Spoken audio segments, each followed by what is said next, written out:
And a few remarks here. To let everybody know, of course, who you are. Steve graduated from Vanderbilt and went to University of Memphis Law School. He served in the Tennessee Senate for 18 years. 24 years. 24 years? Yeah, don't take that. I'll explain that in a minute. I know. I think, yes, bifurcation in there. And that's what seasoned him to come to the Congress in 2007. And since then has been one of the most vocal advocates for marijuana law reform in the Congress.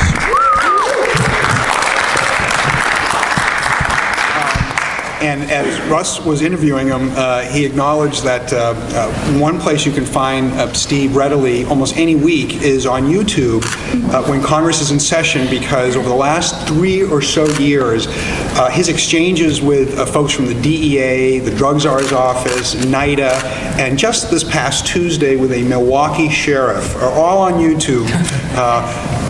Steve asked a question of the sheriff that a lead-in question, as you would say, as a lawyer,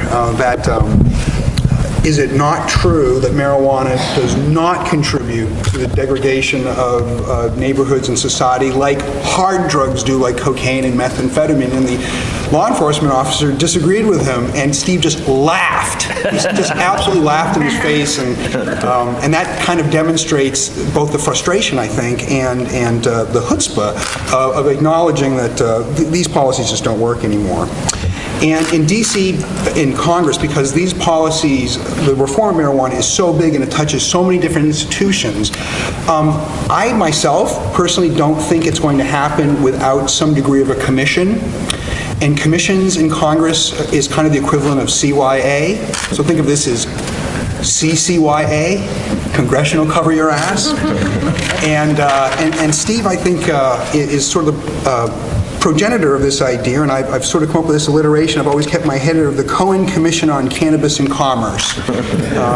One of the bills I don't think introduced in this session, which was introduced previously, were bills from Steve on a commission, a congressionally mandated commission to look at marijuana. And I think this is an excellent roll of the dice, because there have been 14 previous commissions in Occidental society whether or not marijuana should or should not be decriminalized. Every single one, including the Schaefer Commission in 1972, said we should decriminalize it. So I think it's an excellent political risk on your part to put it out there. We have a NORML Board of Directors award for you, which I don't think will win you one more vote in Memphis that you don't already have. But I think if you lead the charge to get marijuana legal in the United States, you will never have to buy a doobie, a dab, or a dosed Little Debbie in your life.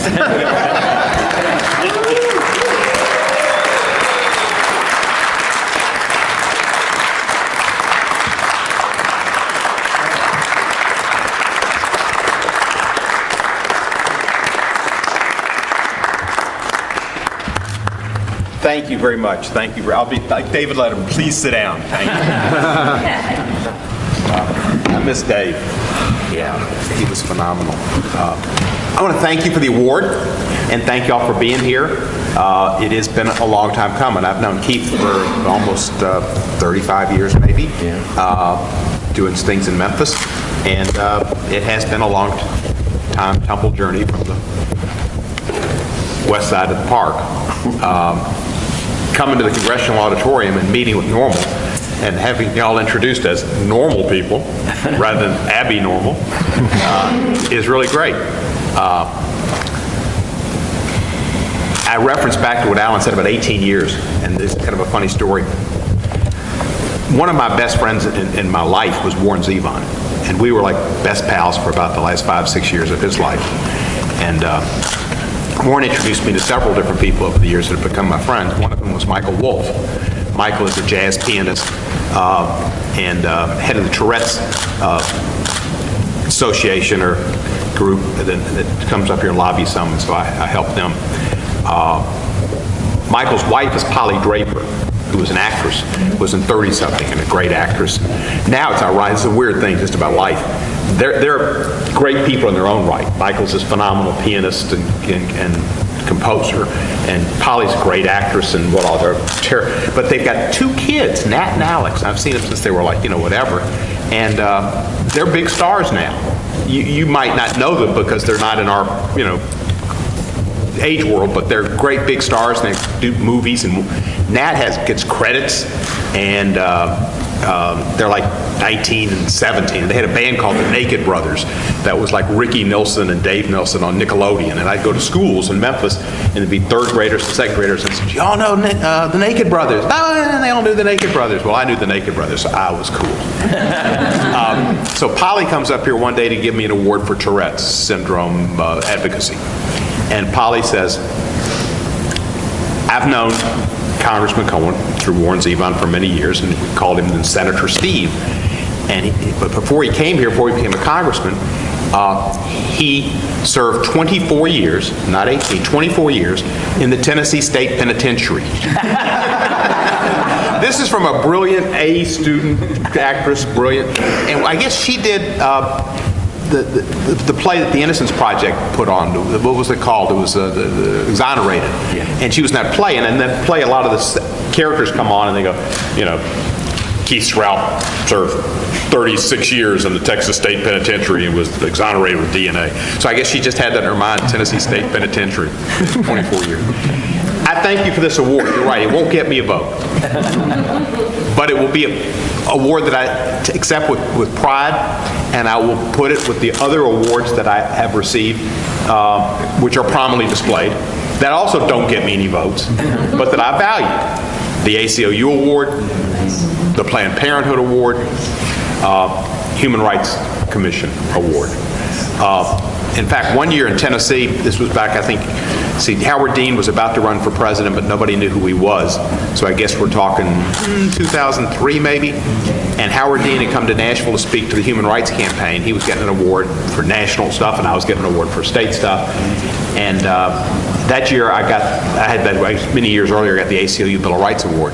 But I said, which is true, that I'm not only the only state senator in Tennessee to get the ACLU Bill of Rights Award and the Human Rights Commission Award, but I was the only legislator who would have accepted either award.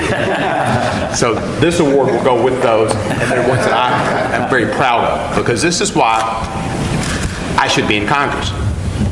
It gives me an area that I'm too familiar with as far as people being arrested and stigmatized and losing rights and having to hire lawyers for smoking marijuana, which should not be the case.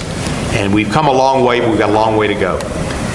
It's an issue, I think it was Dana Rourke, might have been Dana, might have been somebody else. It wasn't Dana, but one of the guys I knew that was a Republican and came up to me one day and he said, if you had one bill, might have been Darrell Issa, and he said that you could work on it and make it your legacy, what would it be?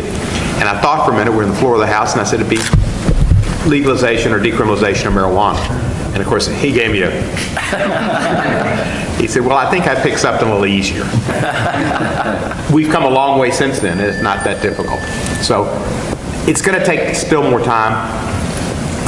We had one vote this year, and the vote was on the VA physicians being able to talk to their patients about medical marijuana, or marijuana, I guess, in general. And it failed by about 5 votes. And there were about 4 or 5 votes, whatever.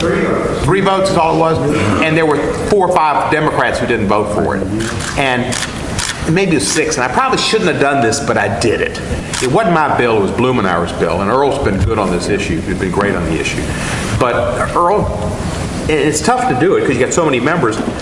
He said he worked on Republicans more than he worked on Democrats for the bill. So I went up and kind of did a little post-game analysis with some of these folks. Kennedy, I think it was because of his cousin Patrick. And Patrick is just, he's got a problem, and Patrick can't. His problem, he wants to exert to everybody else and make it their problem. I talked to him, and he said, well, it's a tough issue, and he kind of hemmed and hawed, and I gave him a little grief, and he might come around on something, I'm not sure. Keating was a prosecutor, and Keating's a friend, and he was a prosecutor, and I guess that's part of it, but Keating said, well, we don't prosecute people for marijuana in Massachusetts anyway, and that's for possession. Well, I don't know if that's right or not, but the bottom line is this was not about that. This was about VA doctors talking to guys that have gone and seen people spill their guts. and they can't talk about marijuana. Crazy.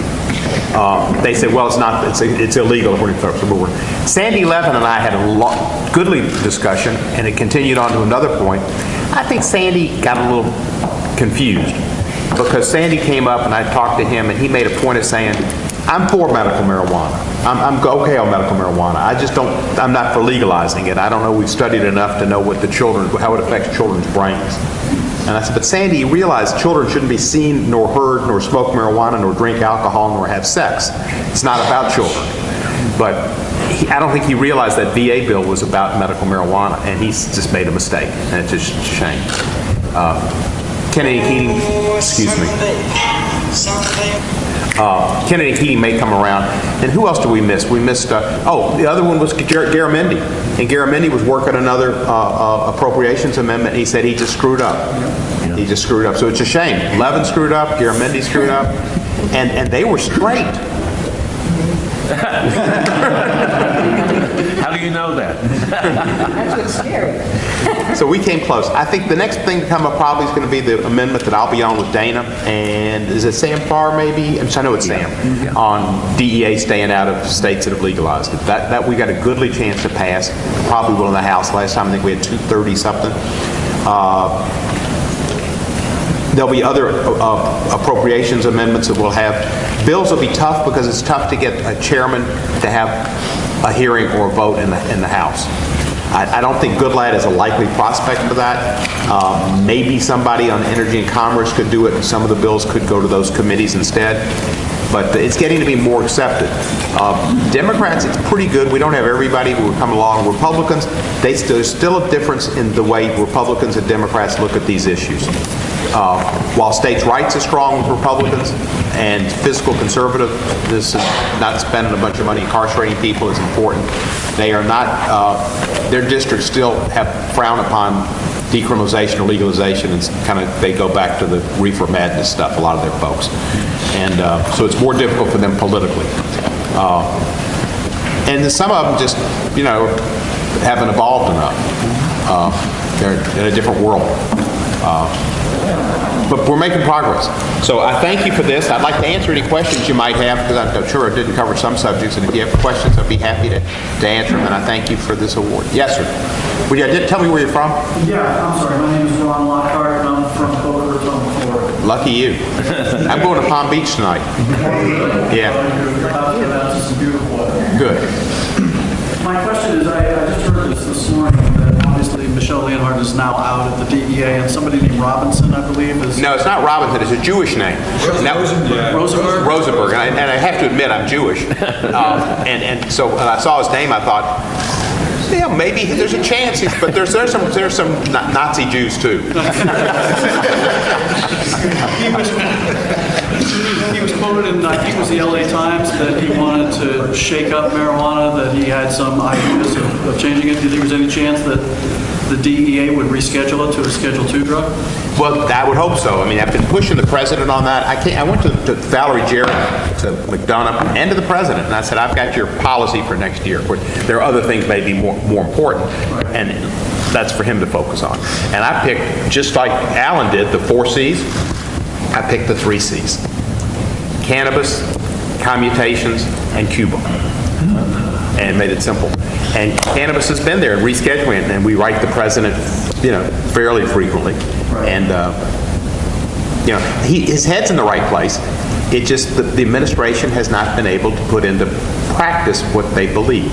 Right. And that's been the same problem on commutations. They haven't issued many commutations. They want to issue commutations. They know a lot of people that for crack cocaine disparities shouldn't be in prison, but they've set up this convoluted process they can't get through. And there was a story in the Post just 2 days ago about the lady who's second in command. She's from Georgia, and she's how they've got this program to get people commutations, and they want to do it, but she said that the process just hasn't been too slow. And it's like, these guys are being warehoused and they're rotting away. But so I hope he'll do it. Right. I just don't know. We tried to research him and see if he had any history. We couldn't find much about him, as if he's well thought of, I guess, as a prosecutor. He was clean. I don't know what his positions were. And he's a bright guy. And he's an MOT. Yes, sir. Congressman, I have You're from? Colorado. I moved to Denver about 2.5 years ago. me somewhat involved around this conversation around cannabis. Colorado is exploring that beyond just medical. So my question is, thank you. I mean, we are evolving around this topic of medical marijuana, but the reality now is we have an experiment in 4 states with recreational, so we've even evolved beyond that. So the question is, is that going to make it even harder now to convince more members of Congress to come on board, or do you think this might actually help us evolve the conversation even further and get? What do you mean? Because there's now recreational marijuana states? Yeah, it goes past. Medical marijuana was always seen possibly as a trap that we would get stuck. You're talking rescheduling. We need to talk descheduling. Well, Schedule 2 would shut down everything we're doing in Colorado because very few of these businesses would meet that pharmacy standard that would be required to make sure you're bringing products through medical testing and then into the market. So well, my understanding is Schedule 2 would help with medical testing, at least maybe on Charlotte's Web. Testing, but what would it do to the production that's occurring at the moment? And would that production fit a standard of medical grade? It wouldn't be worse than Schedule 1, would it? It would be better than Schedule 1, right. But may create a scenario where we have to reinvent some of this again. Yeah, we might have new regulations. Yeah, I'd like to see it, like you say, be scheduled, just like Letterman shows, be 6,029, but the next one, but you get what you can get, and it'd be great if because the White House would do it, but if the White House did it, and the Attorney General said to be scheduled 2, 3, 4, 5, whatever, Congress could turn around and pass a law and change it. You have to, though. They can make the act, but you have to then change it to revert back. Well, there's a difference of opinion on that whether we'd have to do it or not. But we could change the law if the Attorney General reclassified it, which he could do.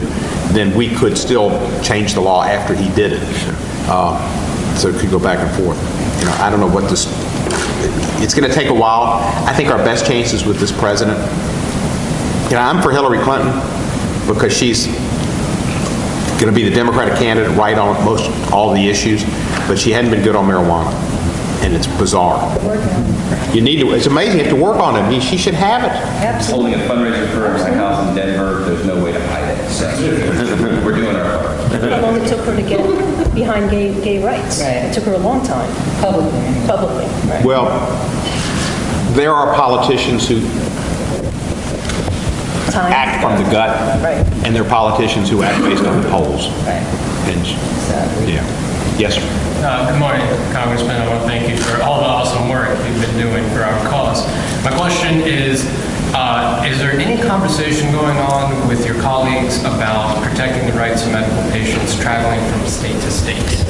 And any protections also being discussed about people traveling from legal state to legal state, as far as recreational and medicinal? To the best of my knowledge, none whatsoever. The only thing I know on is the crazy lawsuit that the states that border Colorado filed to say that it was hurting them and they had some kind of standing.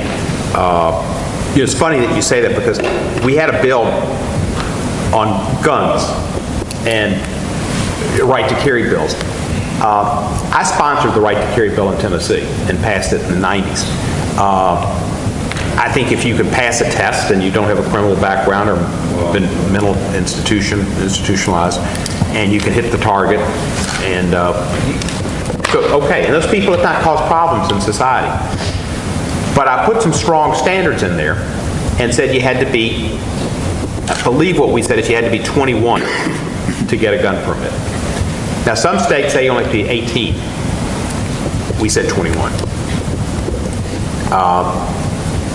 The House passed a bill that said if you had a gun permit in one state and you went to another state, that state had to recognize the gun permit of the other state.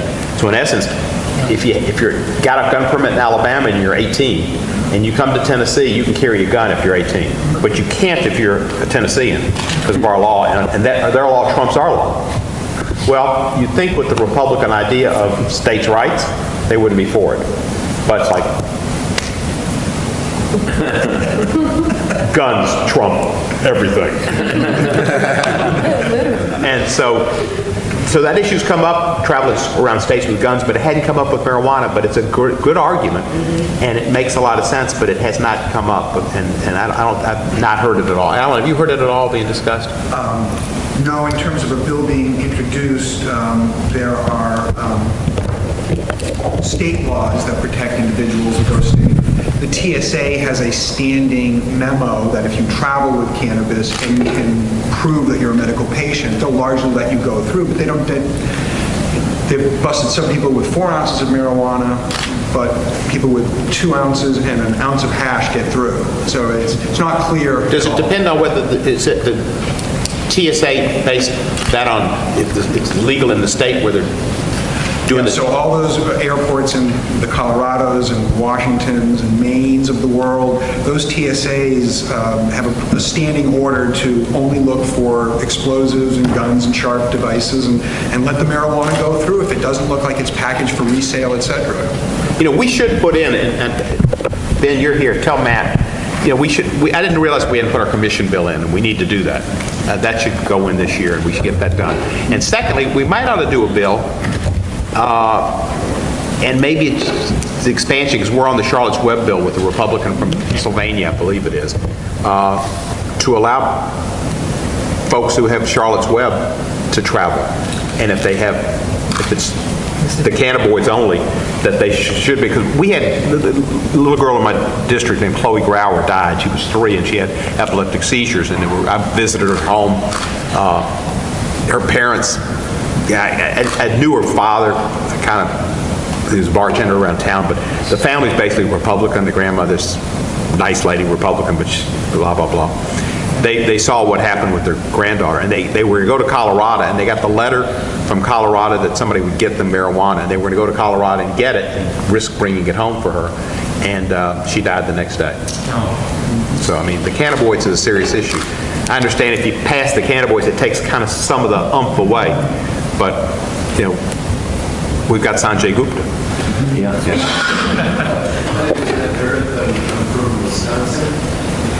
question for you is, there's quite a bit of wealth of research out there on cannabinoids, and I was just wondering whether there was any talk in Congress or not about putting bills out there for further research and studies. Well, the research just gets stymied by the scheduling, and that's one of the problems, and we've talked and talked and talked about that, and we just, that's a problem. So the rescheduling of marijuana would be a major gateway or opening for the research. And the cannabinoids are, you know, that's phenomenal for kids. And as far as the rest of it, and this is another reason why NORML, go back, give you a little story. Some of y'all might have heard it when I've talked on the floor. I had this great friend named O.J. Mitchell. And O.J., you probably met O.J. Keith. He lived at Ira's house for a while back in the 70s. Yeah. He was from D.C., and he was a Navy SEAL, Vietnam, and tough guy. And he died of pancreatic cancer in 1995. Now, it wasn't legal or anything, but I came up here and visited him in Bethesda. And he was this guy, he weighed a couple hundred pounds.